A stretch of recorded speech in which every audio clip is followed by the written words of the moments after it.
Hi friends, welcome back to our channel Shiva tech verse. India మార్కెట్లో Vivo నుంచి Vivo T4 Pro phone launch అయింది. ఇప్పుడు మనం ఈ వీడియోలో ఈ ఫోన్కి సంబంధించిన కంప్లీట్ స్పెసిఫికేషన్స్ అండ్ రివ్యూ గురించి మాట్లాడుకుందాం. ముందుగా దీని ప్రైస్ రేంజ్ గురించి మాట్లాడుకున్నట్లయితే మీకు ఇక్కడ ప్రైస్ డీటెయిల్స్ అన్ని స్క్రీన్ మీద వేస్తాను చూడండి. ఇప్పుడు దీని స్పెసిఫికేషన్స్ గురించి మాట్లాడుకుందాం. ఇది 6.77 inches full HD plus quad curved AMOLED డిస్ప్లేతో వస్తుంది.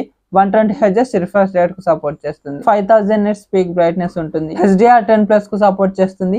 ఇది ఒక 10-bit ప్యానెల్. దీనికి front diamond shield glass production తో వస్తుంది. అలాగే దీంట్లో స్నాప్డ్రాగన్ 7 Gen 4 ప్రాసెసర్ ఉంటుంది. దీనికి 2.8 GHz క్లాక్ స్పీడ్ ఉంటుంది. LPDDR4X RAM UFS 2.2 కు సంబంధించినటువంటి స్టోరేజ్ వేరియంట్ ఇస్తున్నారు. దీంట్లో 50 megapixel main camera, Sony IMX882 సెన్సార్తో వస్తుంది. ఆప్టికల్ ఇమేజ్ స్టెబిలైజేషన్ ఉంటుంది. అలాగే 50 మెగాపిక్సెల్ పెరిస్కోపిక్ టెలిఫోటో లెన్స్ ఉంటుంది. ఇది కూడా Sony IMX882 sensor, optical image stabilisation ఉంటుంది. 3x వరకు ఆప్టికల్ జూమ్ చేసుకోవచ్చు అంటున్నారు. అలాగే 2 మెగాపిక్సెల్ డెప్త్ సెన్సార్ ఉంటుంది. ఫ్రంట్ 32 మెగాపిక్సెల్ సెల్ఫీ కెమెరాని ఇస్తున్నారు. దీంట్లో both rear and front 4K 30 FPS లోనే వీడియోస్ రికార్డ్ చేసుకోవచ్చు.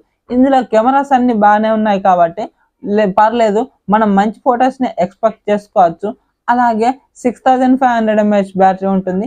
90 watts ఫాస్ట్ ఛార్జింగ్ సపోర్ట్ చేస్తుంది. దీంట్లో fun touch OS 15, Android 15 out of the box వస్తుంది. 4+6 years అప్డేట్స్ ఇస్తామని చెప్తున్నారు. ఇది ఈ బడ్జెట్ లో మంచి మూవ్ అని చెప్పుకోవచ్చు. 4 years మేజర్ ఆండ్రాయిడ్ అప్డేట్స్, అలాగే 6 years సెక్యూరిటీ అప్డేట్స్ అంటే చాలా మంచిదని చెప్పుకోవచ్చు. అలాగే డ్యూయల్ స్టీరియో స్పీకర్స్ ఉంటాయి. డాల్బీ అట్మాస్ అయితే వీళ్ళకి పార్ట్నర్షిప్ ఉండదు. అలాగే Wi-Fi 6, బ్లూటూత్ 5.4 వర్షన్తో వస్తుంది. Optical in display finger print censor ఉంటుంది. IR బ్లాస్టర్ ఉంటుంది. NFC మాత్రం ఉండదు. అలాగే ఇది IP68 and IP69 complete dust and water resistance తో వస్తుంది. దీంట్లో 11 5G బ్యాండ్స్ ఉంటాయి. మరి ఈ బడ్జెట్ లో ఇవి మనం కొనుక్కోవచ్చా? దీంట్లో ప్రోస్ ఏంటి, కాన్స్ ఏంటి అన్న దాని గురించి మాట్లాడుకున్నట్లయితే దీంట్లో ప్రోస్ కెమెరాస్, బ్యాటరీ, ఇక్కడ ప్రాసెసర్ దగ్గర పర్లేదు అనిపిస్తుంది. కానీ కానొచ్చే దగ్గరికి మనకు డిస్ప్లే దగ్గర ఉంటుంది. ఎందుకంటే ఈ బడ్జెట్ లో మనం 1.5K AMOLED డిస్ప్లే ఖచ్చితంగా ఎక్స్పెక్ట్ చేస్తాం. కానీ దీంట్లో ఫుల్ హెచ్డి ప్లస్ డిస్ప్లే ఇస్తున్నారు. అలాగే LPDDR4X RAM UFS 2.2 కు సంబంధించినటువంటి స్టోరేజ్ వేరియంట్లు. ఇది మనకు 10,000 బడ్జెట్ లోనే వస్తాయి. కానీ వీళ్ళు ఇదే బడ్జెట్ అండ్ 28,000 బడ్జెట్ లో వీళ్ళు ఇవే తీసుకొచ్చారు. LPDDR4X UFS 2.2. అలాగే దీంట్లో NFC కూడా లేదు. ఇది సేల్ కి అయితే 29వ తారీఖు 12 గంటలకు అయితే లైవ్ లోకి వస్తుంది. ఇది అప్పుడైతే మనం కొనుక్కోవచ్చు. ఇది మరి బేస్ వేరియంట్ 8+128GB ఉంది కదా, మరి దీనికి ప్రైస్ 28,000 పెట్టారు. ఇక్కడ మనకు ఇవన్నీ లెక్కలేసుకుంటే 25,000కే ఇది వర్త్ అనిపిస్తుంది. మనకు అంతకంటే మించి ఎక్కువ దీనికి పెట్టాల్సిన అవసరం లేదు.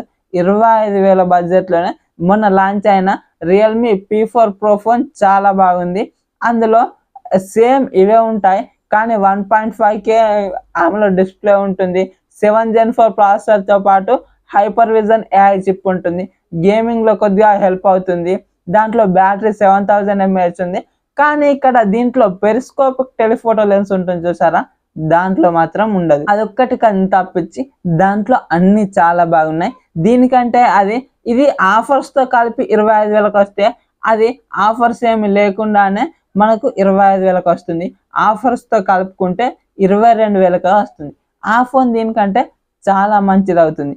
ఒకవేళ మీరు ఈ ఫోన్ నే కొనుక్కోవాలి, వివోలో ఇమేజ్ ప్రాసెసింగ్ మంచిగా ఉంటుంది అని అనుకున్నట్లయితే దీన్ని 25,000 వరకు మాత్రమే కొనుక్కోవచ్చు. అంతకంటే మించి దీనికి ₹1 అయితే ఎక్కువ పెట్టకండి. మరి ఈ వీడియో కనుక నచ్చినట్లయితే వీడియోకి ఒక లైక్ చేసుకోండి. అలాగే మన ఛానల్ని సబ్స్క్రైబ్ చేసుకోండి. సో దట్ నేను వీడియోస్ పెట్టగానే మీకు నోటిఫికేషన్ రూపంలో వస్తూ ఉంటుంది. Thank you so much for watching and by by now.